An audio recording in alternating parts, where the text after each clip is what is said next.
Seguimos en los que se fueron, los saludamos a ustedes hoy 1 de enero, Camila, seguimos acompañándolos. Tuvimos ayer la primera parte de este homenaje a los que fallecieron en 2017 y comenzamos hoy en el segundo semestre. En el segundo semestre con esas personas que se fueron, Ricardo, pues con el feliz año a todos los oyentes feliz también. Feliz año para usted, para los oyentes. Ya que arrancamos este 2018, haciendo ese recuento también de muchas personas que desafortunadamente nos dejaron el año que terminó. Con la música hemos estado muy prolijos a esta hora. Hemos estado con Chester Bennington, que estamos escuchando en su banda Linkin Park.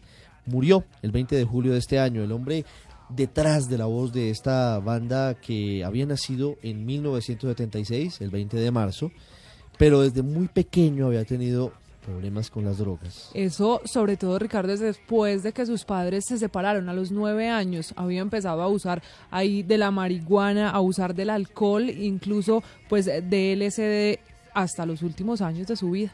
Incluso se dijo en su momento que fue víctima de abuso sexual siendo niño y que eso también lo habría afectado y que también, por supuesto, marcó las letras de sus canciones. Ese fue un problema que lo afectó toda la vida. Aquí, hablando Chester Bennington antes de su muerte, sobre esa temática dolorosa. Cuando estoy dentro de mí mismo, cuando estoy dentro de mi propia mente, este lugar aquí, este cráneo entre mis oídos, es un mal vecindario. No debería estar allí solo. Es demente, es una locura aquí adentro. Un mal lugar para estar por sí mismo. Así que cuando estoy allí, toda mi vida se apaga. Estoy allí y no me digo cosas lindas a sí mismo. Hay otro Chester aquí que quiere derribar. Fue muy exitoso Chester Bennington, ganó 2 premios Grammy, había superado su adicción a las drogas, tuvo 6 hijos.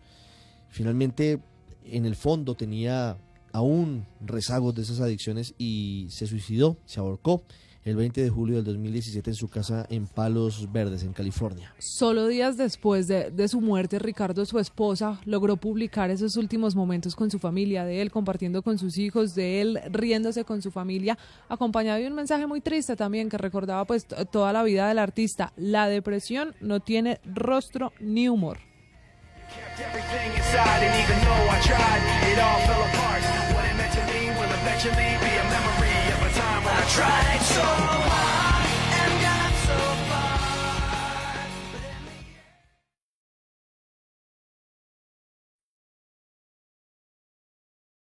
Cuando yo cobro, cuando le pego, la tiro casi al nivel del cuerpo. Y el que está cubriendo el primer palo se la vio encima e giró. Es cuando a la bola pique y desarrolla la entrada. Entonces ya sí no llega. El 5 de junio del 2017 murió este hombre que estamos escuchando.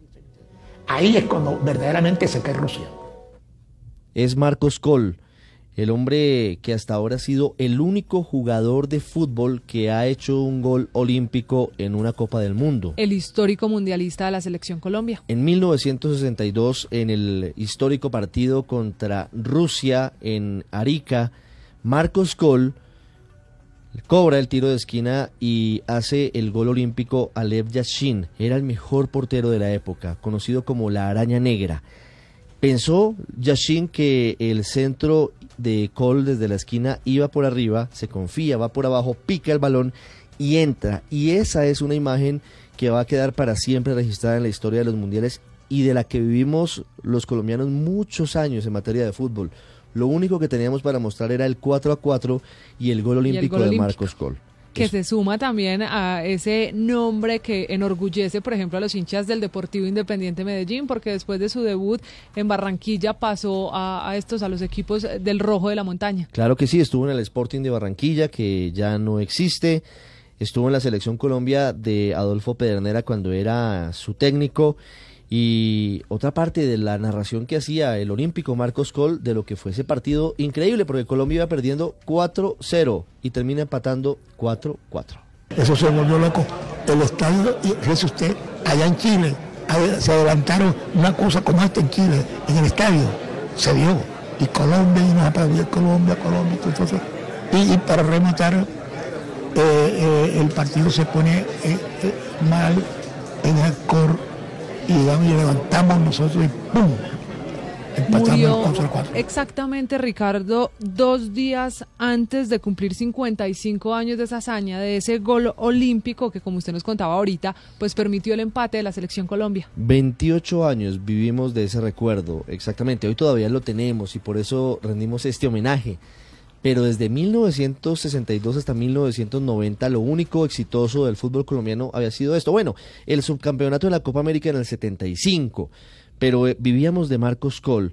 El Cole que ahora desde Italia 90 ha acompañado a la Selección Colombia, que es prácticamente la mascota de la Selección Colombia, también recordó al olímpico, al barranquillero Marcos Coll. Todos nos hemos convertido en una familia, se llama la familia del fútbol. Y en este momento yo vengo a hacer este reconocimiento póstumo a Marquiño, como yo le decía, a Marcos Coll Barquiño. Ya, y porque además no solamente es del fútbol, sino que es orgullo barranquillero. El 26 de junio, Camila, murió Guillermo el Chato Velázquez. El que siempre se relacionará con Pelé. Sí, fue árbitro, fue uno de los más importantes jueces colombianos, pero que tiene una anécdota maravillosa, que es justamente esa oportunidad en la que en un partido amistoso en Bogotá, y de manera increíble, expulsó a la estrella, por la que la gente fue al Campín a ver el partido, que es Pelé. Por la que los hinchas habían estado y el que había generado toda la expectativa alrededor del amistoso. Así es, pues el Chato Velázquez tenía carácter fuerte y no se dejaba de nadie. El Chato Velázquez habla de ese momento en el que expulsó a Pelé, ni más ni menos, en el Estadio del Campín de Bogotá. Si yo hubiera sabido que todavía a estos años estuviéramos hablando de Pelé, yo no lo hubiera echado. Yo lo eché porque me insultó y yo desafortunadamente le entendía. Pero ese San Benito no me lo hubiera echado de encima. Eso fue el 1 de octubre de 1968. Háganle la cuenta. Y lo han contado como les da la gana. Y al fin y al cabo, el que mataron a Cristo lo están buscando cada año. Y a mí me crucifican cada que hablan de Pelé. Sigo yo siendo el malo. ¿Entienden? Entonces, hablan de la expulsión. Hablan muchos que lo vieron en el partido desde que para qué lo he echado para dejarlo entrar. Yo no lo dejo entrar. Y hay gente tan descarada que le enfrenta a uno, es que usted lo dejó entrar y dejemos la cosa quieta para que no nos enredemos. El Chato Velázquez era un hombre de carácter fuerte. Bastante fuerte. Entendía portugués y por eso sabía cuándo Pelé lo estaba insultando y no se iba a dejar insultar y por eso lo expulsó. Esa fue la razón que obligó y que lo hizo pasar a la historia como el que expulsó a Pelé, un hombre que además participó en grandes torneos, en grandes encuentros deportivos, pero que es recordado siempre al lado de un grande del fútbol, de Pelé. Pelé jugaba en un equipo que es muy importante, pero que lo era más en esa época, que era el Santos. El Chato Velázquez habla sobre cómo hasta le pegaron los jugadores del Santos en ese partido. ¿Quiénes le pegaron exactamente? Todo el mundo, menos Pelé, ni el periodista ni el médico. El resto me agredió todo el mundo. Lo triste, porque yo respeto mucho mis fuerzas armadas. El servicio de policía que estaba ahí no me protegió. Inclusive llegó un momento en que yo iba a pelear y me agarraron a mí. Y yo volteé. Y dije, no me defienda, pues no me coja. Y los insulté. Vivía en Medellín y además de esta expulsión con Pelé, pues también dirigió Juegos Olímpicos y estuvo en el Mundial de 1970. En el Mundial de México, el más recordado porque fue el que al final llevó a la gloria a Pelé y al Brasil, que allí se coronó campeón del mundo. Paz en la tumba y recuerdo de Guillermo el Chato Velázquez, que murió en 2017.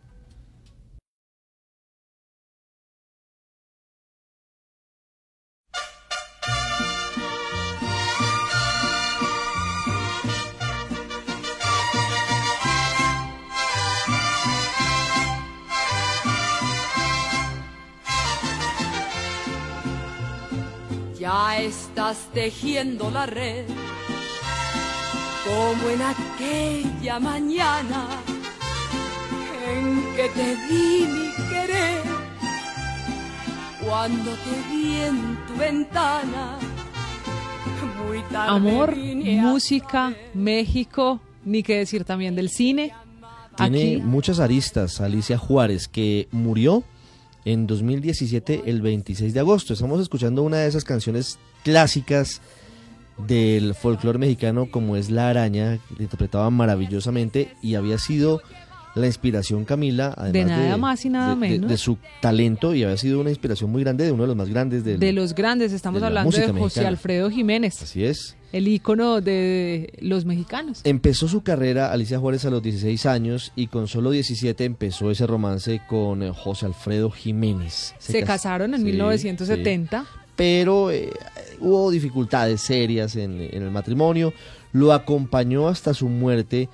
Grabó varias canciones en solitario. De hecho, lo hizo durante mucho tiempo, luego del fallecimiento de José Alfredo.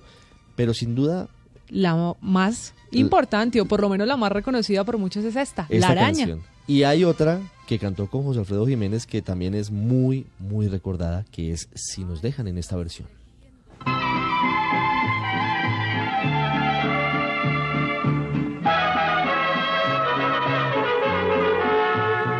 Si nos dejan, nos vamos a querer toda la vida. Si nos dejan, nos vamos a vivir a un mundo nuevo. Alicia Juárez murió este año producto de un ataque al corazón, de un paro. Ella, a los 67 años, se fue, esa leyenda para los mexicanos. Y sus restos están en California, porque su familia, su mamá y sus hijos viven en Oxnard, en una ciudad de la costa oeste de Estados Unidos, y hoy la recordamos en Los que se fueron, aquí en Blue Radio. Buscamos un rincón cerca del cielo. Si nos dejan, haremos con las nubes terciopelo.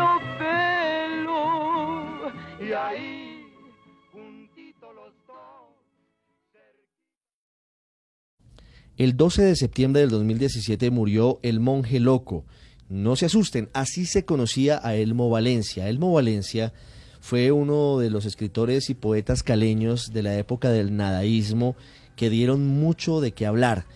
En una época convulsionada en los años 60 y en los años 70, en la época de Gonzalo Arango, de J. Mario Arbeláez, de todos los nadaístas, bueno, de Eduardo Escobar, el monje loco Elmo Valencia, si bien no tenía el renombre de los anteriores, sí era muy recordado y fue un referente de la cultura y de las letras en esa época. Que además de ser el nadaísta y hacer parte de esta generación de nadaístas, pues también un poeta, un novelista, un ensayista, que quien creyera, Ricardo, se graduó fue como ingeniero electrónico, lo cual nunca ejerció. Así es, y como le decía, vamos a escucharlo. El caleño, al final de sus días, llegó a su ciudad para despedirse en este año 2017. Escuchémoslo, hablando en unos apartes de lo que escribía y de lo que decía. Y ustedes entenderán por qué era reconocido como el monje loco. Hagamos el amor frente a un espejo donde la belleza se mira a los senos. El espejo no dirá nada, la belleza menos. Hagámoslo frente a un cuadro de Goya. El cuadro no dirá nada, Goya menos. Me gustaría que fuera la maja desnuda por el brillo de su vello público. ¿Te imaginas nosotros haciendo el amor frente a un cuadro que cuesta millones de dólares? Se me ponen y por los esta pelos inspiración y por estas obras fue que obtuvo en 1967 el premio nadaísta de novela, precisamente por esas composiciones. Estos minutos para recordar a Elmo Valencia, el monje loco que se fue en este 2017. En medio de guerras, asesinatos y violaciones, los poderosos grupos sociales se ha venido gestando la palabra para que poetas como Baudelaire y Rimbaud aparecieran en París y bebiendo vino en tabernas como platas. El 28 de octubre del 2017 murió uno de los empresarios más recordados, fue durante mucho tiempo presidente de la ANDI, fue el director y uno de los gestores de la Clínica Chayo, una de las más importantes del país, principalmente en estudios y en tratamientos de enfermedades cardíacas, pero que más allá de eso también tuvo una parte muy importante de político. Y este hombre que murió el 28 de octubre fue el que primero habló de modificar un articulito de la Constitución cuando se hablaba de la posibilidad, hasta ese momento cerrada, de la reelección de Álvaro Uribe Vélez, hoy expresidente y senador de la República. Camila, estamos hablando de Fabio Echeverry Correa. El hombre que murió en octubre, el 28 de octubre, y que murió producto, Ricardo, quien lo creyera, de una caída, un golpe que se dio en el baño de su casa. Como lo hemos dicho, Camila, es un hombre que tiene una muy importante vida en lo relacionado con los empresarios, un hombre que además tiene la parte política en sus venas, antioqueño, un hombre que era muy bien recibido en todos los sectores. Aquí lo escuchamos en este homenaje hablando con Noemí Sanín en 2013 sobre la coyuntura difícil de la que nunca hemos salido en materia política en Colombia. Sí, yo creo que estamos mal, orientados, yo creo que estamos corriendo muchos riesgos. Yo creo que los nubarrones que hay enfrente los debería ver la gente con claridad. Pero yo ya tengo suficiente número de años para no preocuparme con lo que va a pasar. Yo ya no me preocupo mucho por lo que va a pasar, porque me queda muy poquito tiempo para vivir. Pero a usted le importa mucho el país. Pero y me también interesa sus el nietos. país, me importan los amigos y los nietos y los hijos y todo el mundo. Total que por eso me preocupa ver qué está pasando. Pero su pesimismo con relación al sistema, entonces usted acabaría estando de acuerdo con la FARC en que se necesita una reforma constitucional, porque si no, entonces, ¿qué se necesita? ¿Liderazgo? Yo no creo que aquí se haya que reformar la Constitución más veces, no creo tampoco que haya que hacer más reformas grandes. Aquí lo que hay es que la gente esté dispuesta a aceptar la ley, las que hay, que son bastante buenas y demasiadas, antes sobran leyes. Y en esa combinación de político y empresario, pues siempre ponía la llaga en esos temas polémicos del país. Hablaba mucho, además de economía, de infraestructura, y de él nació esa famosa frase de que pues la economía va bien, pero el país va mal. Unos minutos para recordar a Fabio Echeverry en los que se fueron. Desde el glaciar Perito Moreno, en la Patagonia Argentina, reciban el saludo viajero de Héctor Mora, con los mejores deseos de prosperidad para 1997 y la invitación para que durante el mes de enero nos encontremos los miércoles a las 11 de la noche en Australia. Esta voz que durante décadas acompañó a los colombianos a conocer el mundo se apagó también en este año que acaba de terminar, en el 2017. El 26 de julio del 2017, Ricardo, se fue la Biblia de los viajes, el que le enseñó muchos lugares del mundo a mucha gente durante muchas generaciones. El gran Héctor Mora, que cuando no existía Internet, cuando no existía Google, cuando no existía Google Maps, cuando era costosísimo tener un viaje internacional, él traía, acercó el mundo. Claro, porque él traía desde los lugares más lejanos a la televisión y la pantalla en Colombia las costumbres, las comidas, todo lo que había detrás de las culturas, muchas, pero se enamoró particularmente de la cultura china. Tuvo muchos viajes a China, Héctor Mora. En todos esos años, con El Mundo al Vuelo, con Pasaporte al Mundo, él estuvo presente en el desarrollo de otros tiempos en Colombia. Trajo cultura, trajo tantas cosas, y así habló en mayo del 2015 en Caracol Televisión, cuando ya afrontaba dificultades por la pancreatitis que lo aquejaba.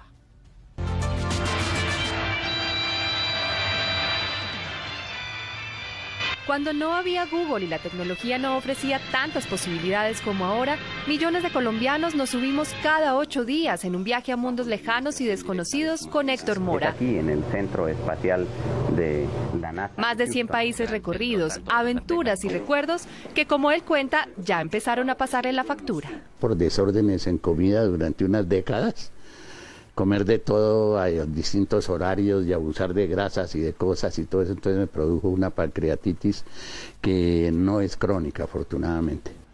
Eso fue en septiembre del año pasado. La inflamación en el páncreas lo hizo pensar que se trataba, tal vez, de su último viaje. Yo perdí el conocimiento.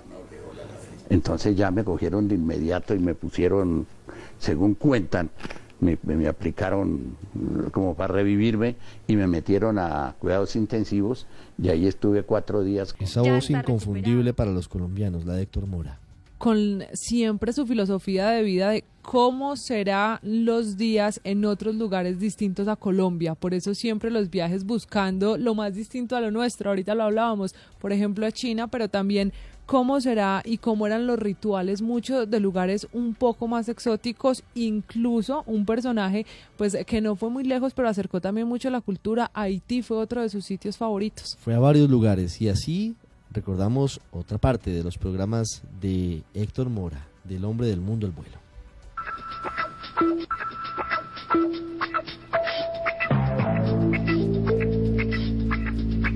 Héctor Mora se enfermó, se alejó de los medios, superó la pancreatitis de la que hablaba hace un rato con la doctora Fernanda de Noticias Caracol.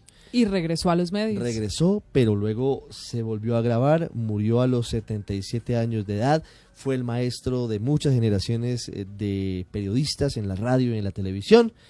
Y aquí otra parte, una anécdota que compartió el gran Héctor Mora de sus primeros programas en El Mundo al Vuelo y otros que tuvo en la televisión de nuestro país. Mucho éxito en ese tiempo. Era la historia de un antioqueño que vendía camellos en el desierto del Sahara, un marino que se había quedado borracho en las Islas Canarias, que aquí se llamaba Abraham Orozco y allá Ibrahim. Cuando yo lo conocí, Ibrahim, ya él estaba viviendo en el puro sur de Marruecos, cerca de Mauritania, en el desierto del Sahara, y tenía harén. A mí me entusiasmó muchísimo porque harén no son las 4 esposas a que tenemos derecho los musulmanes, sino es el lugar donde ellas viven, que tienen que ser en igualdad de condiciones. Eso no es de que en una olla se cocina para 4 ollas. Y entonces yo viendo eso, dije, no, esto es ideal, este tipo de vida. Yo quiero ser musulmán y tener 4 esposas. Pero esa noche caí en cuenta que 4 esposas suponen 4 suegras y volví a ser católico de inmediato. Esa fue la primera serie que nosotros comenzamos a hacer. ¿Le gusta Harry Potter, Camila? No soy la más fanática, pero tengo que decirlo que sí, siempre alguna relación con Harry Potter. El 3 de agosto del año pasado, el 2017, se dificulta cambiar el calendario a veces, pero ya estamos en el 2018, el año del Mundial de Rusia y de las elecciones presidenciales. Pero en 2017, el 3 de agosto, murió Robert Hardy, que fue uno de los actores... El ministro de la película. Ese hombre que, si bien no era el protagonista, por supuesto, sí es muy recordado por los seguidores de Harry Potter. Y un actor con más de 70 años, Ricardo, no solo en el cine, también en la televisión y siempre relacionado con los medios de comunicación, pero sin duda fue Harry Potter el que lo hizo conocer en todo el mundo. Pues escuchémoslo en una parte de Harry Potter hablando con el protagonista de la saga. No harm done. Pea soup. No, thank you. Minister? Yes? I don't understand. Understand? I broke the law. Underage wizards aren't allowed to use magic at home. Oh, come now, Harry. The ministry doesn't send people to Azkaban for blowing up their aunt. Estos minutos para recordar a Robert Hardy, actor británico, había nacido en 1925, murió en Bristol, Inglaterra, y fue parte de esa saga tan importante para el cine global como lo fue esa película, la historia del joven mago, la historia de Harry Potter. El 16 de agosto del año 2017 murió Miguel Alfonso Murillo. Murió y fue una fecha triste para todos los actores colombianos, porque hay que decir que será siempre recordado por interpretar al sacerdote Guido. ¿Se acuerda? Sí, me acuerdo de él, claro que sí. Y recuerdo otros papeles, porque él era un hombre que muchas veces actuaba como villano. Tal vez fue especializado en ese tipo de papeles. Hacer de malo. En la televisión colombiana. Escuchémoslo. ¿Lo tiene? Escuchemos lo que dijo en Cuerpo Ajeno. Bueno, escuchémoslo. Quiero decirle que no soy yo el responsable de su huida. Otros estaban encargados de su seguridad. Ellos son los culpables de este caos. No blasfemes. Tú, yo, todos somos parte de un plan superior. y fuimos elegidos. Aquí hablan Miguel Alfonso Murillo, que murió este año, con el gran Julio Medina, en una telenovela muy recordada por los colombianos que fue protagonizada por Amparo Grisales.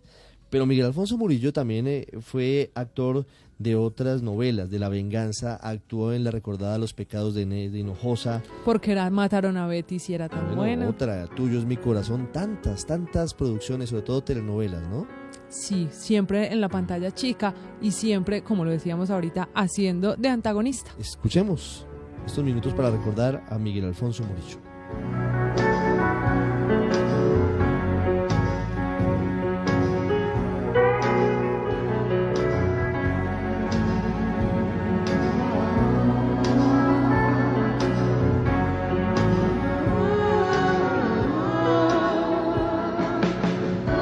Esta música me devolvieron 30 años en el calendario. Esta es la presentación de En Cuerpo Ajeno, de la telenovela en la que actuó Miguel Alfonso Murillo. Una de las que lo hizo más reconocido en el país. Seguimos en Los que se fueron con este homenaje a Miguel Alfonso Murillo y ya venimos con más personajes.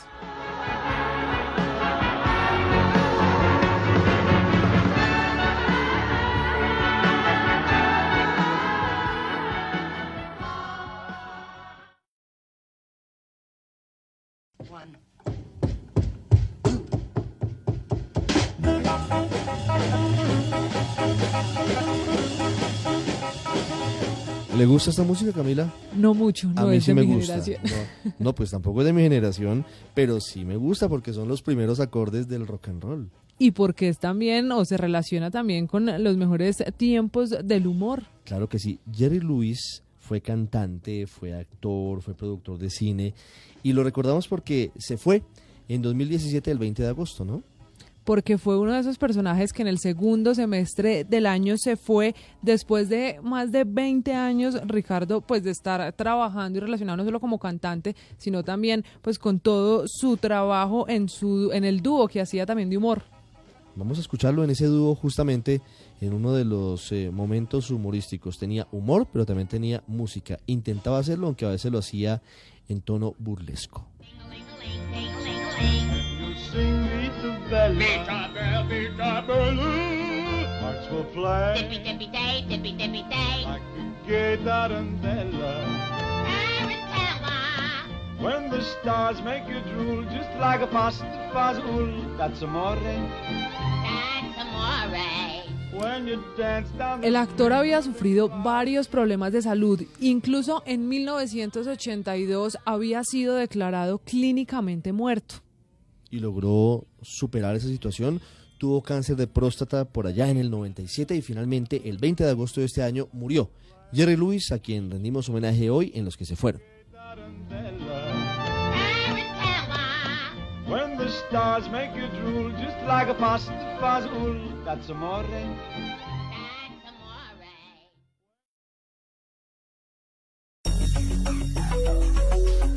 Vamos ahora al mes de septiembre, el 8 de ese mes, el 8 de septiembre, muchos se fueron por cuenta del huracán Irma, que pasó por 5 países, pasó por Estados Unidos, pasó por Puerto Rico, por Cuba, y dejó muchos muertos, dejó muchas personas fallecidas. Y que llegó, Ricardo, a Miami con vientos de más de 295 kilómetros por hora. Así se escuchaba en su momento el paso de Irma.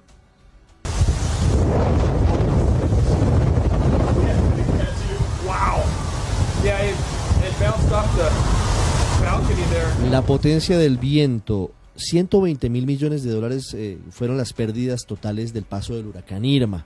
Muchas personas decidieron no salir de sus casas, no evacuaron, porque temían perderlo todo y no tenían la posibilidad de recuperar sus pertenencias. Yo tomé la decisión de quedarme aquí. Dijeron el gobierno del estado que hay que refugiarse. Yo no tengo miedo y yo tengo un local donde puedo ir a esconderme. Suponte que te fueras a un hotel en Orlando, que es lo más cerca que tienes avalible ahora mismo porque todo está lleno. ¿Cuánto te podría salir la noche más barata? Como 100 y algo, 80. Vamos a poner cogiendo algo bien barato, como 80, 90 pesos la noche. Es el huracán más costoso del Caribe y un huracán que no fue ajeno a los colombianos. Por eso aquí una compatriota narrando lo que ocurrió con el paso de Irma.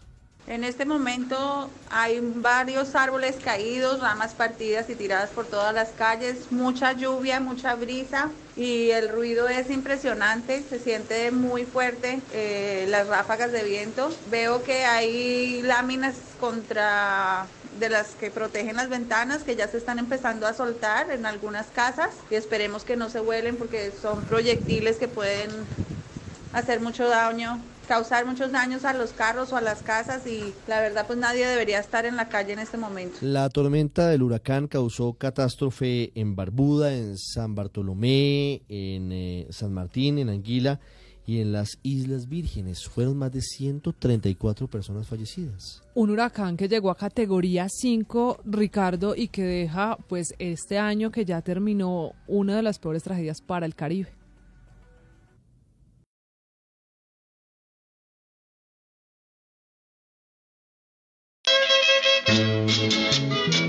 ¡Uepa! Ese grito vagabundo, compa. Vagabundo, ya, ya.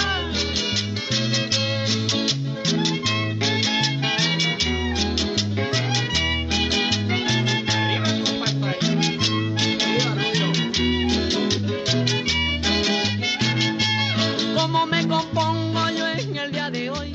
¿Cómo me compongo yo? Bueno, esta sí es música de temporada. Esta es de las de estos días. Grito Vagabundo, que es original de Guillermo Buitrago, un cantante legendario que murió muy joven, por allá en la década de los 40 o de los 50, que era tal vez génesis de lo que luego se convirtió en vallenato y que se ha convertido en banda sonora de los hogares del país, para no decir hogares colombianos y de pronto me cobren el marca registrada, pero es la banda sonora de Colombia, entre otras, durante esta época de fin de año y comienzos del año siguiente.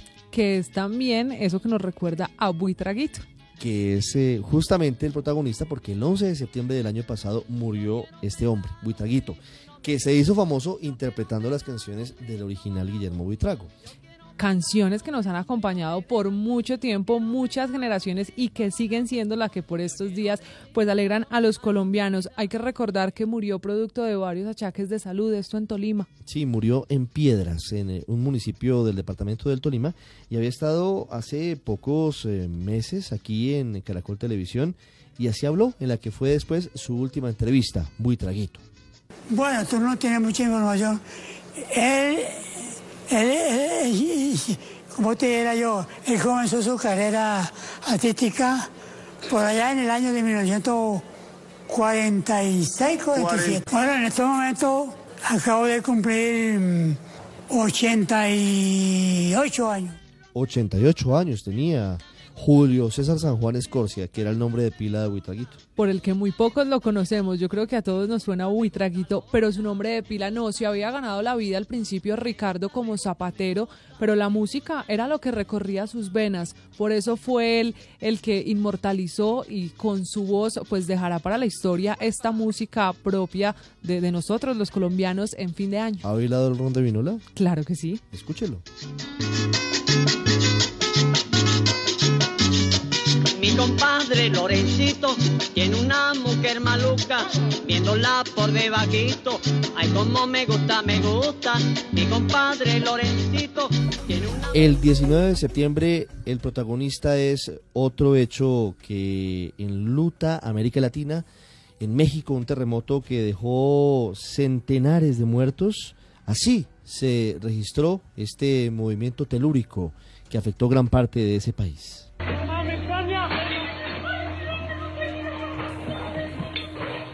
Padre nuestro que estás haciendo. Abajo. Mamá, deja el celular. En este momento se siente un temblor, se está moviendo el piso. Ustedes ya saben qué es lo que tienen que hacer en este momento. Conservar la calma y evacuar de inmediato. Me voy a levantar y voy a evacuar. Casi un minuto, Ricardo, la tierra se movió y causó daños en 110.000 viviendas. Allí más de 100 personas perdieron la vida. México se había sacudido en 1985 en la misma fecha del 19 de septiembre con un terremoto que dejó miles de muertos. Y México desde ese momento, desde el 85, viene preparándose de la mejor manera posible por la alta sismicidad que tiene su territorio.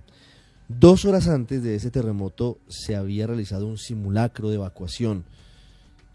Lo que no esperaban los mexicanos era que 2 horas después hubieran tenido que aplicar lo que habían practicado, porque era real ese terremoto que ocurrió a las 23:52 horas de Greenwich. Y durante casi un minuto la tierra comenzó a temblar. El epicentro del temblor fue a 120 kilómetros de Tres Picos, muy cerca de la frontera con Guatemala. Y dejó un saldo que usted nos decía ahora, más de 110.000 hogares averiados, pero la cifra de muertos, ¿cuál fue? La cifra de muertos, Ricardo, pues supera las 100 personas que perdieron la vida, pero también llenas de historias de lo que nos contaba ese terremoto y que se aumentaban con el paso de las horas, esto producto de las réplicas que hicieron que durante mucho tiempo pues los mexicanos estuvieran viviendo con esa zozobra de que la tierra se moviera. Es probable, y de ahí el llamado a la población para que esté muy atenta a través de los medios de comunicación de cualquier alerta o información que emita Protección Civil. Es probable y previsible que haya una réplica. Hasta el momento ha habido ya 65 réplicas. La de mayor magnitud fue Ese fue el primer temblor, el terremoto del 7 de septiembre. Estaban en la tarea de buscar cómo habían quedado las zonas luego de este primer terremoto, cuando 12 días después, el 19 de septiembre, se presentó el temblor más fuerte, de magnitud 7.1 a la 1:15 de la tarde, y mató a más de 300 personas. Minutos después de la tragedia, el presidente Peña Nieto sería quien daría ese parte de lo que estaba ocurriendo en su país y sobre todo pues ese llamado a la calma para los mexicanos. Los reportes que tenemos de gente que está allá en la Ciudad de México, fue un sismo verdaderamente muy fuerte, muy duro.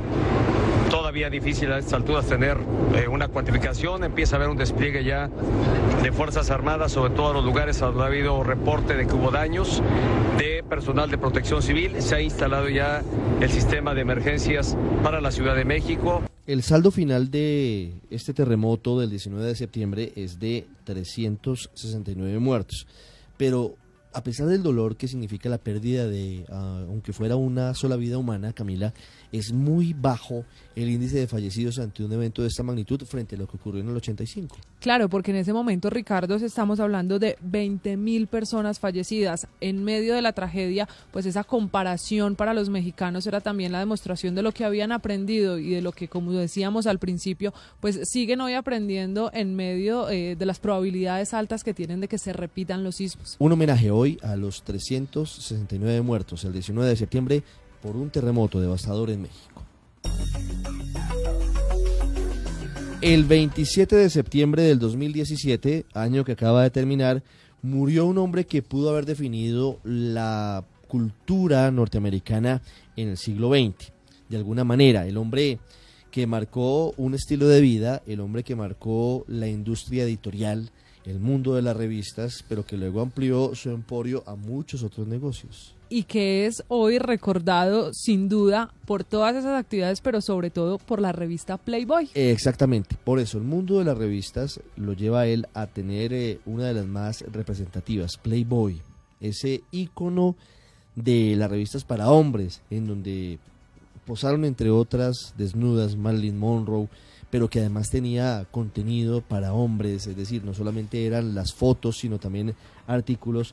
Fue creado por este hombre, por Hugh Hefner, el hombre que falleció el 27 de septiembre de este año. Había nacido en una familia muy conservadora el 9 de abril de 1926 y se le recuerda porque siempre que se le veía, recientemente estaba vestido de una forma particular y rodeado de bellas y jóvenes mujeres, ¿no? Y que cuando le preguntaban, Ricardo, ¿para qué servía la industria del porno? Pues esto era lo que siempre contestaba. Uno de los énfasis de la vida, del ocio y de las cosas buenas de la vida es que detienen a la gente de invertir su tiempo en cosas destructivas como la guerra. Vivió rodeado de mujeres, como decíamos, jóvenes, bellas y, según dijo, aunque esto no está demostrado, y hoy está de alguna forma revaluado ese concepto por todo lo que ha venido ocurriendo, además con los recientes casos de abuso y de acoso sexual en Hollywood. Pero Hugh Hefner se ufanaba de haberse acostado con más de 1000 mujeres y en su momento eso fue destacado para él y para otros. Para lo su pudo industria. comprobar, claro, porque eso era parte de lo que él promovía desde las páginas de Playboy, que luego terminó siendo un canal de televisión pago y demás, porque fue una industria que se expandió. Y que se fue creciendo, pero que también quedó y quedará en el recuerdo de muchas de sus conejitas, como siempre se conocieron alrededor del mundo. Las conejitas Playboy, ¿le parece si escuchamos a una de ellas? Daniela Suárez, una de las conejitas Playboy.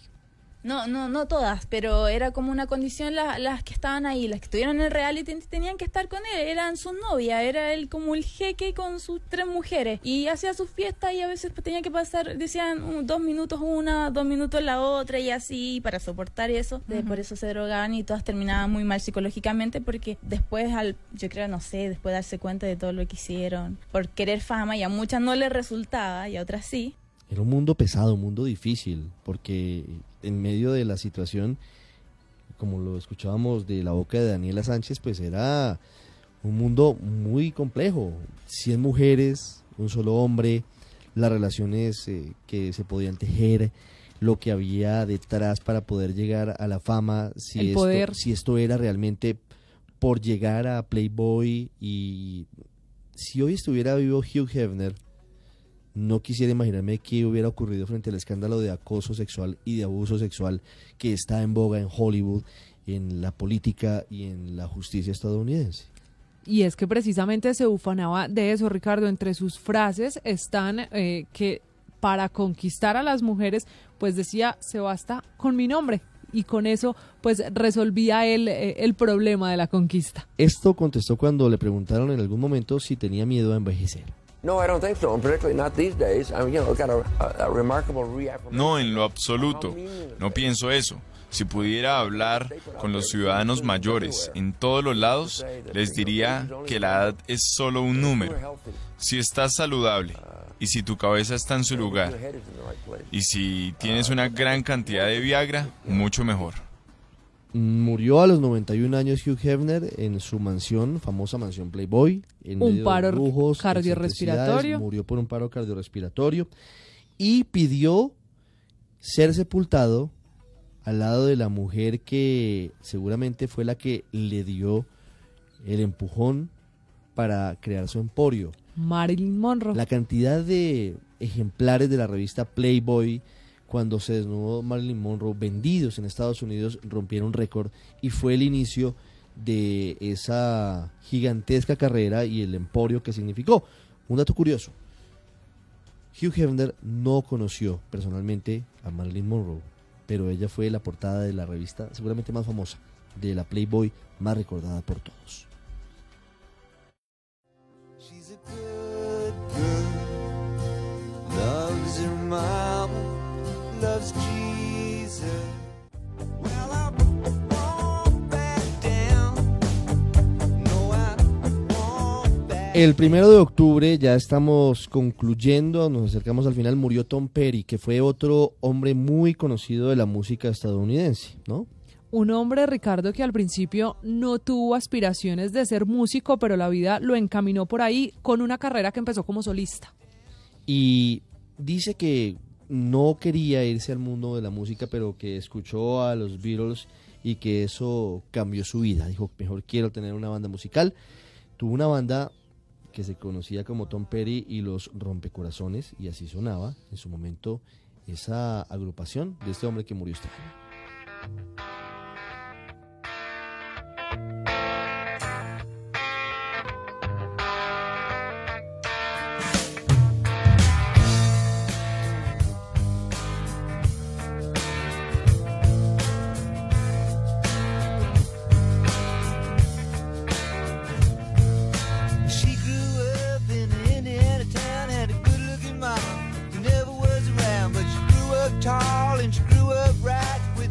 En su casa en Los Ángeles, Ricardo sufrió un infarto cardiorrespiratorio, fue llevado al hospital, allí estuvo muchos meses conectado a varios aparatos que le daban vida artificial hasta que finalmente fue desconectado y murió ese 1 de octubre del 2017.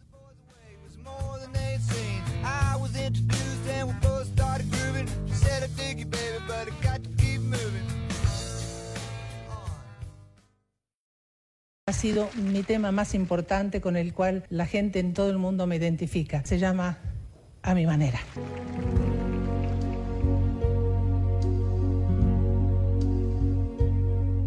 Estoy mirando atrás y puedo ver mi vida entera y sé que estoy en paz, pues la viví. Estábamos tan rockeros que ya lo bajamos un poco el volumen y las revoluciones y escuchamos a María Marta Serralima, quien murió el 2 de noviembre del año que acaba de terminar. Una mujer con más de 7 millones de discos vendidos. Una mujer que además logró hacer 46 álbumes y que será siempre recordada como una grande de la música argentina.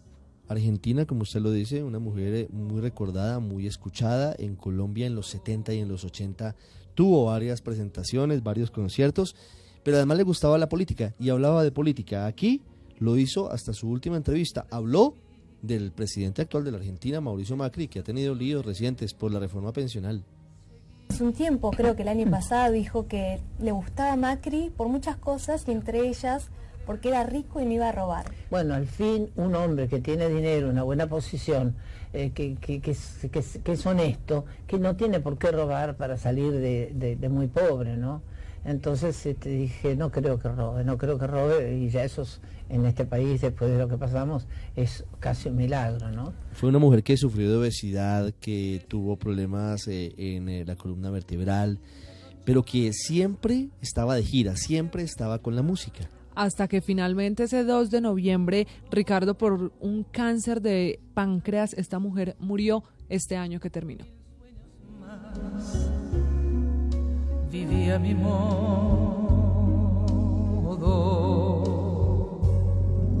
dolor, lo conocí y recibí compensaciones.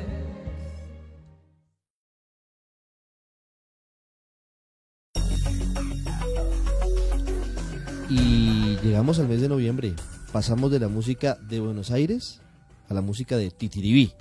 A la música colombiana. A la música que se origina en ese municipio de Antioquia, porque allí nació el protagonista de esta parte de la ciudad.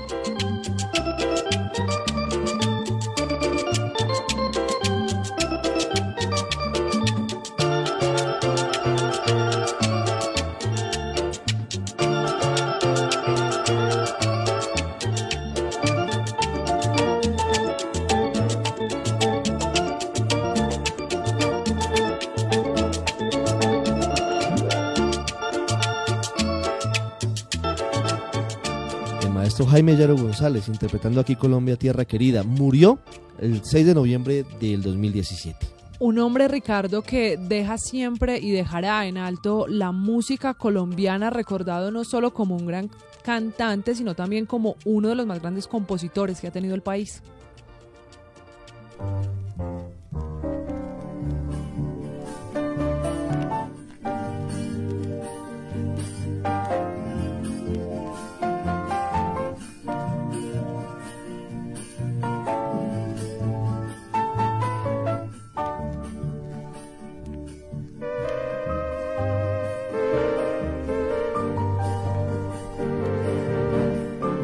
Esta bellísima versión de una canción del maestro Oriol Rangel de Inspiración.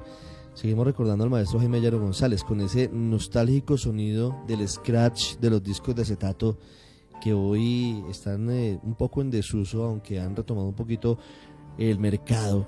Hay que decir que era un mago realmente, un mago de los instrumentos, básicamente del piano, de todo tipo de elementos de ese mismo estilo, ¿no? Un hombre que había arrancado, Ricardo, su vida más al lado de la medicina, en la Universidad de Antioquia, ahí en su tierra, y que terminó siendo el grande del piano. Y en Bogotá, cuando llegó a la capital del país, se vio en la necesidad de vivir de algo, de hacer dinero, de lograr la subsistencia, y conoció a estos maestros, a los maestros Miguel y Oriol Rangel de Pamplona, y allí comienza lo que es la carrera meteórica del maestro Jaime Yaro González, que ha sido escuchado sin duda por todos los colombianos.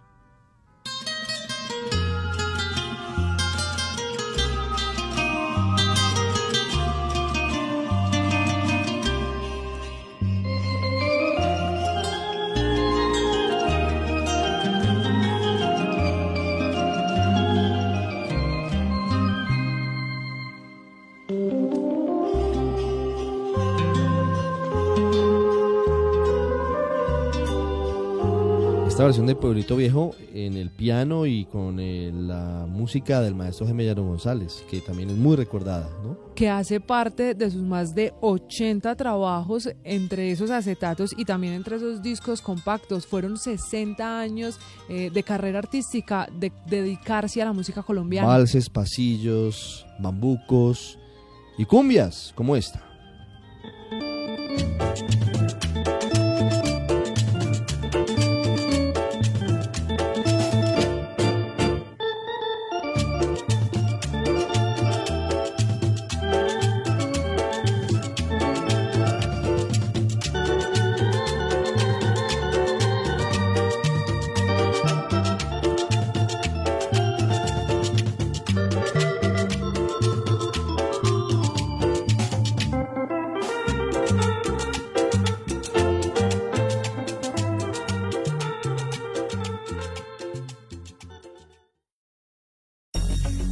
Y hace muy pocos días, el pasado 17 de diciembre, murió uno de los artífices de la visita del Papa Francisco a Colombia en este año que acaba de terminar. El 17 de diciembre partió Ricardo Guillermo León Escobar, un hombre que fue muy cercano al Papa Francisco y que además pues siempre estuvo relacionado con todo ese asunto diplomático, que fue quien acercó al Papa a los colombianos. Nació en Armenia, en el Quindío, un hombre que estaba muy familiarizado con el Vaticano, un hombre que ya había sido embajador ante la Santa Sede en 1998 y en 2007 y retomó ese cargo en el año 2015 por petición del presidente Santos. Por eso también estuvo muy cerca no solo de la iglesia, sino también de quienes están detrás de los cargos importantes en la iglesia. Hace poco también lo decía en Caracol Televisión, hablaba de su relación con el Papa Juan Pablo II y la experiencia que significaba conocer al Sumo Pontífice. Llama la atención y entonces empieza uno como a reconstruir qué fue lo que yo viví con este señor.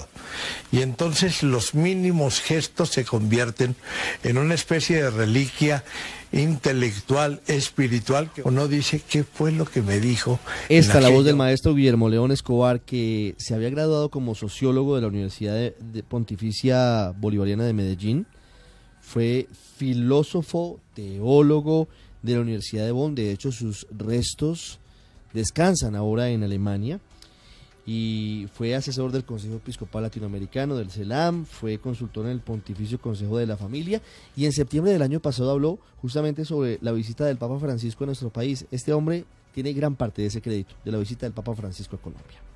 El Papa es una persona que desde las 4:45 de la mañana está ya despierto a un vivir que termina tarde en la noche, pero que lo lleva a acciones supremamente organizadas, aún en su tiempo libre, en donde él se permite ser más pastor que las horas de pastor que ha gastado como Papa.